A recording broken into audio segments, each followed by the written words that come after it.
I think the most common questions I get are about dark circles under the eyes or bags under the eyes.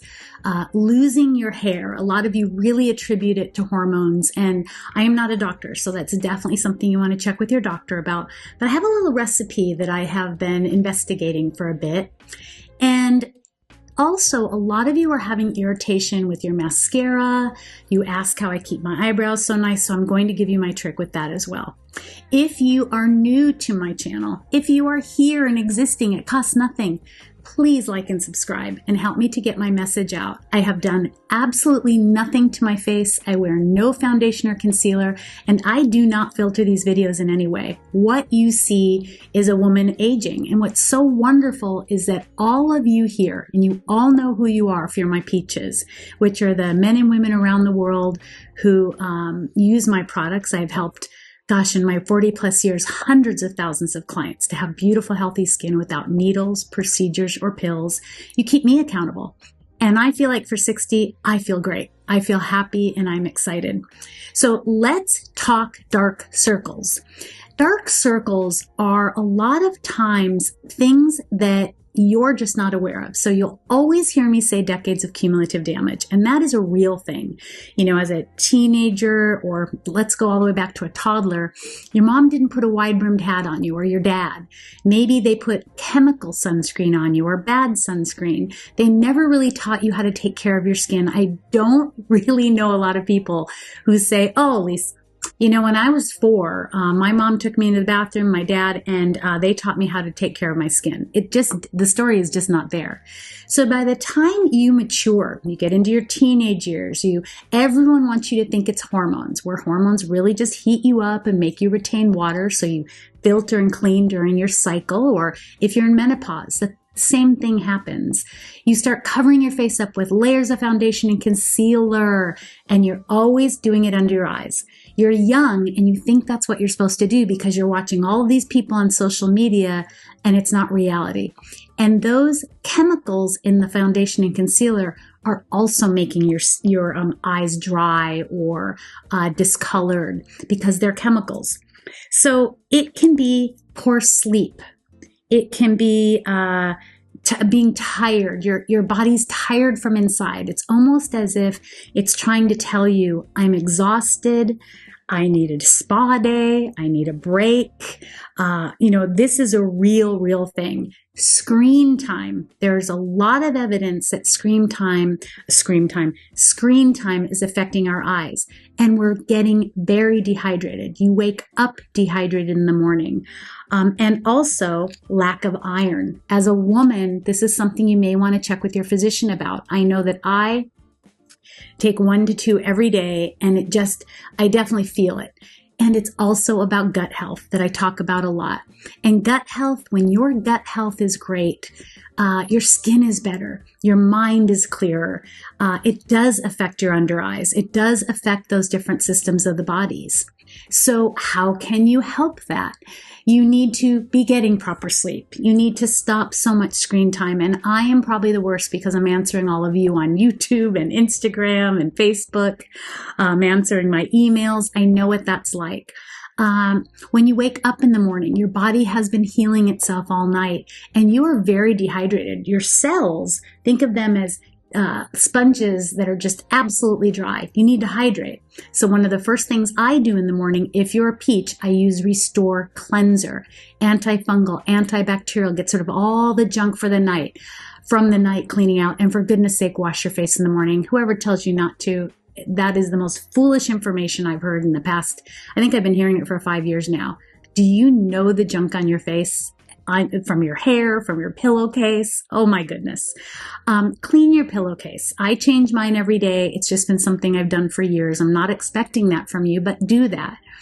And after you cleanse with Restore, I love to put on my LED mask. I don't want that to be associated with your under eyes or anything for now, but then I apply Radiance Recovery Salve. Now, Radiance Recovery Salve is every wonderful vitamin E, castor, olive oil. These are all wonderful, wonderful elements that are in this product, and it's going to hydrate you. You can also just take a little bit of Vaseline. If it's Vaseline brand, it has a patented triple purification process. So these are things I will just put a layer on my face. It will start to really hydrate you. And then I will do my morning routine later. If you need to take iron, talk to your doctor. But these are things that you are going to see your eye area will get better. That's why so many eye creams don't work at first. Or when you put concealer on, the chemicals, the colors start to discolor that area. And as your skin on your face improves, so will your under eyes. Hair baldness. A lot of you say you have thinning hair. I've done some hair videos. I have a ton of hair. The most important thing I do is wear a wide-brimmed hat. I don't think you understand the importance of protecting your scalp from the sun. And if you have put chemicals on your hair, color, bleach, that is going to react with the sun and really affect your hair follicle as well. If you don't wash your hair follicles get clogged and they aren't able to grow. They aren't able to thrive. I am a huge advocate of massaging your scalp, of really getting in there and cleaning it. And yes, to all of you who ask, I wash my hair every day. I just don't believe that not washing it is healthy. Now, the part that you see is it's dead, it's keratin. And certainly for some people, you may feel like you dry out your hair, but that's why I believe in a leave-in conditioner.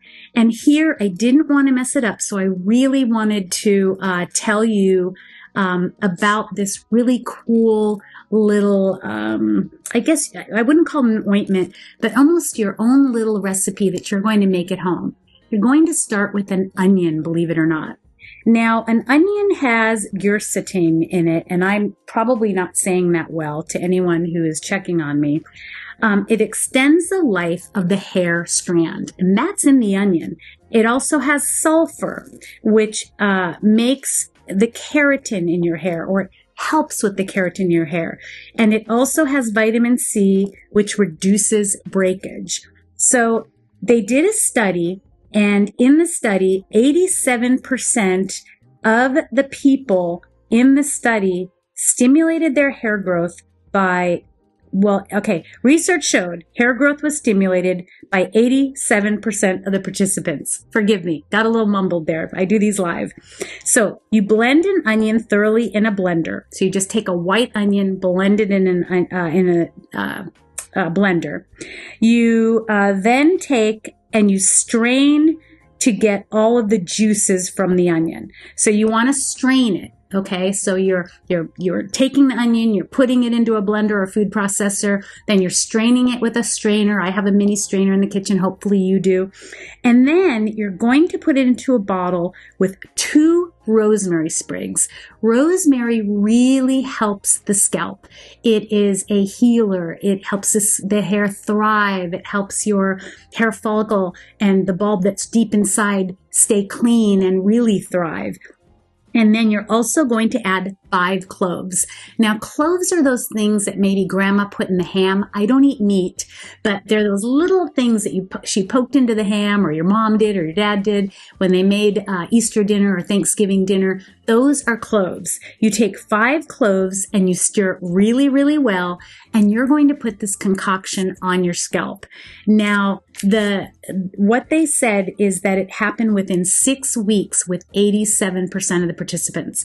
So a little crazy, a little different. I really went down a rabbit hole with this for all of you.